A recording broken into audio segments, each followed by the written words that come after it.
During the early 1900s, the world was filled with hunger, poverty, and war. Children wandered the streets barefoot. Families went to bed hungry. The sick and the dying were often left alone, forgotten by society. In this world of suffering, in the year 1910, a little girl was born in the city of Skopje.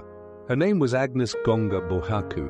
She did not come with wealth or power, but inside her was a light that would one day shine on the poorest of the poor. From a young age, Agnes saw the pain around her.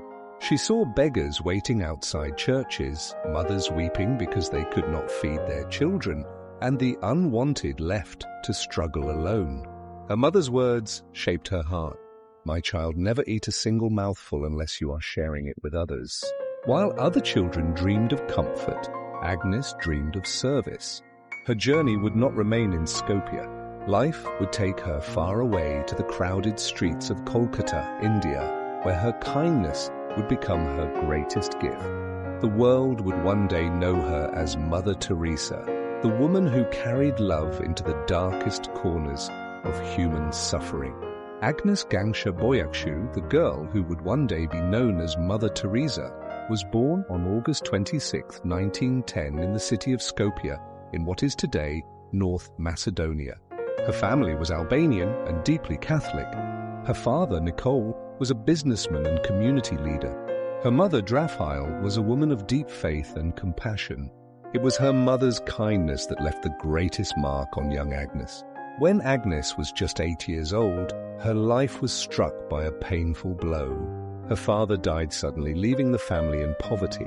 Her mother, now a widow, worked tirelessly to support the children.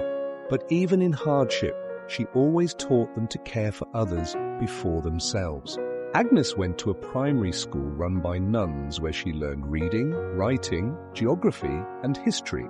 She was a bright and curious child with a special love for languages and music.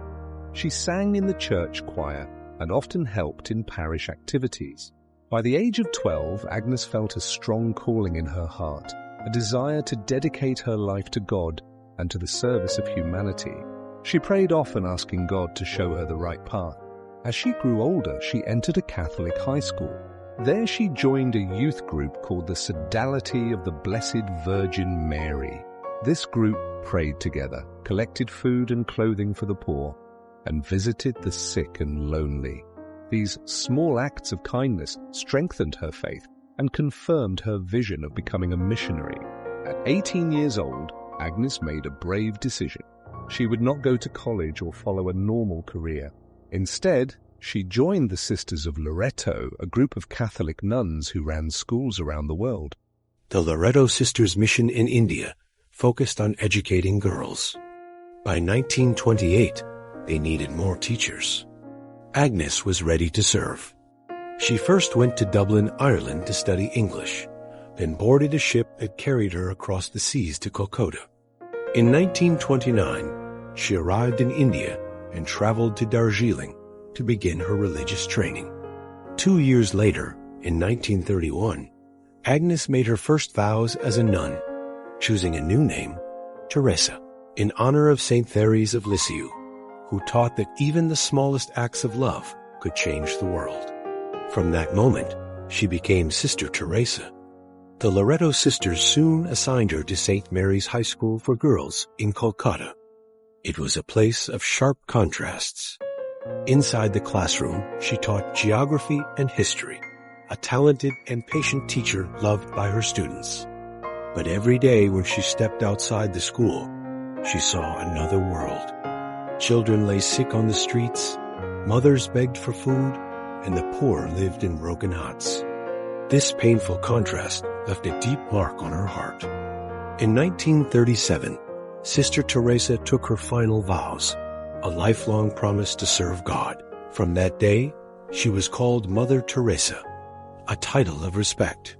For many years, she balanced two worlds. By day, she was the headmistress, guiding young girls. But outside the school walls, she saw children starving and families suffering. This troubled her deeply.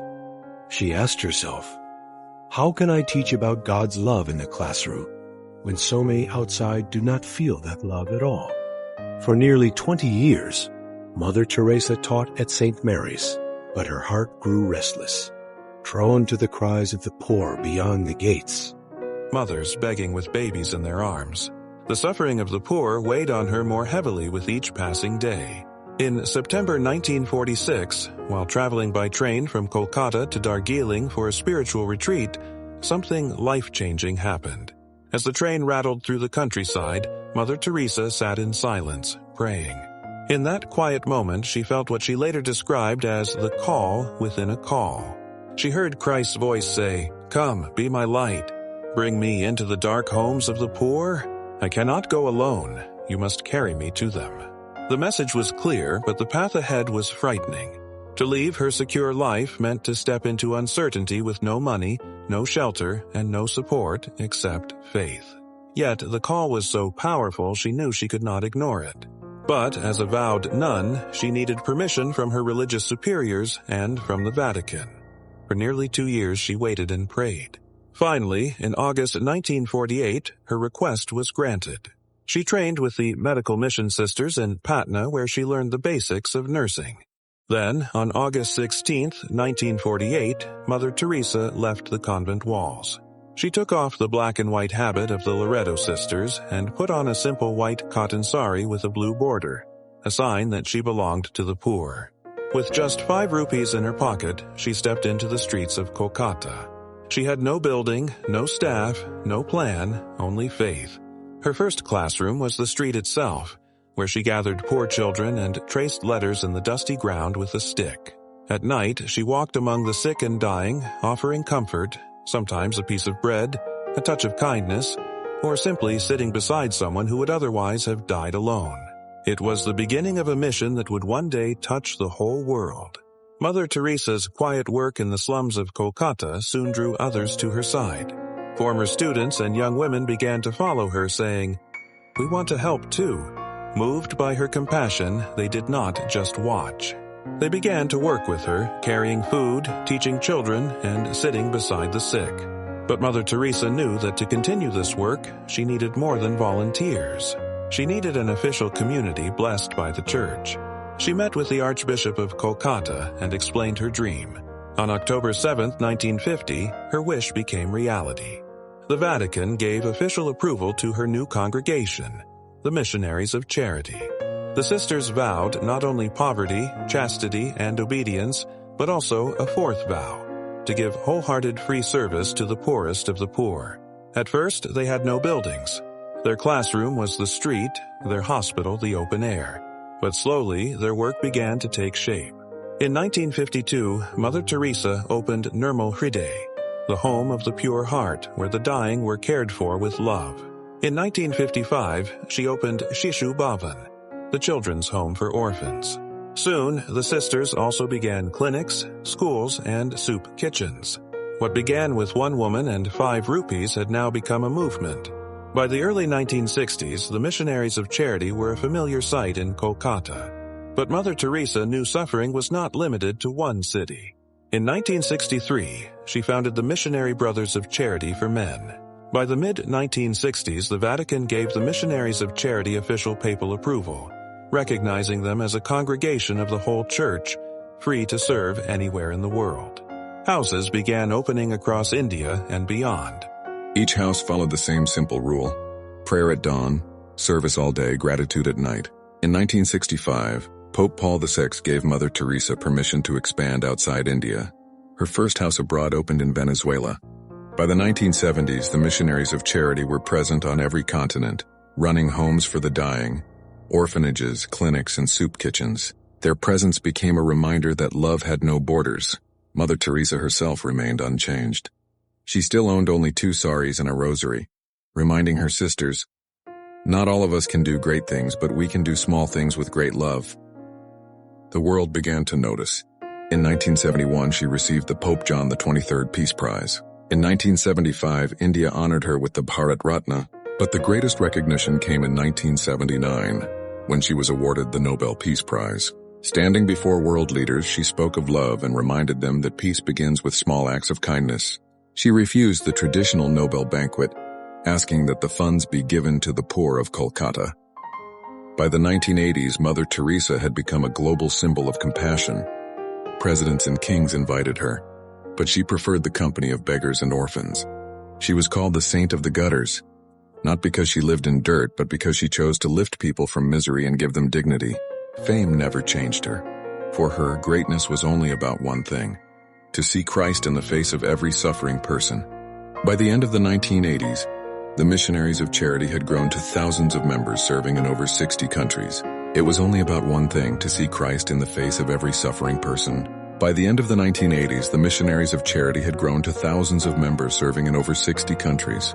The woman who began with 5 rupees and a single sari had become one of the most admired figures in the world. Not because of wealth or power, but because she chose to love the unloved. By the 1990s, Mother Teresa was recognized across the world as a living saint. The Missionaries of Charity had grown to more than 4,000 sisters serving in 120 countries. Their homes welcomed orphans, lepers, the homeless, the dying, and anyone ignored by society. But age and illness began to weigh heavily on her. She suffered from heart problems, pneumonia, malaria, and fatigue. Doctors often urged her to rest, yet she always returned to the streets, insisting, "I would rather burn out than rust out." In 1990, sensing her weakness, she offered to step down as leader of the Missionaries of Charity. But when the sisters took a secret vote, nearly all begged her to remain. She accepted, saying she would continue as long as God willed it. Throughout the 1990s, she endured repeated health crises. In 1991, she had heart surgery in California. In 1993, she caught pneumonia in Rome. In 1996, she fell and broke her collarbone, suffered from malaria, and battled further heart problems. Yet in each recovery, she returned to her mission, visiting homes, holding children, and comforting the dying. By 1996, her health had declined severely, and she finally accepted that new leadership was needed. In March 1997, she stepped down as head of the Missionaries of Charity. Her successor, Sister Nirmala Joshi, was elected to continue the work. On September 5, 1997, Mother Teresa passed away in Kolkata at the age of 87. The news shook the world. In India, she was given a state funeral, an honor rarely offered to religious figures. Her coffin, draped in the Indian flag, was carried through the streets as thousands lined the roads to pay their respects.